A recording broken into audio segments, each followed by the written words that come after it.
স্ত্রীর বাচ্চা হবে, আমেরিকাতে নিয়ম হলো রুগীকে হাসপাতালে দিয়া চলে যাবে। বাচ্চা হবে, বাঁচলে বাঁচলো, সব কিছু ওরা কমপ্লিট করে আপনাকে 2 দিন 3 দিন পরে ফোন দিবে, আপনি এসে নিয়ে যাবেন।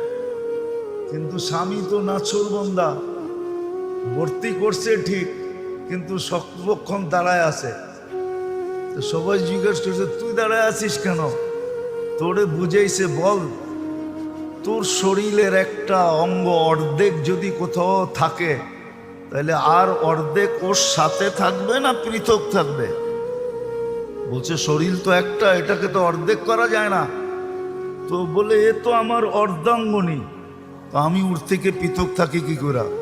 ও তো 10 মাস কষ্ট করলো আমার বাচ্চার জন্য, আমি ওর জন্য 2 দিন কষ্ট করতে পারবো না? এই স্বামী স্ত্রী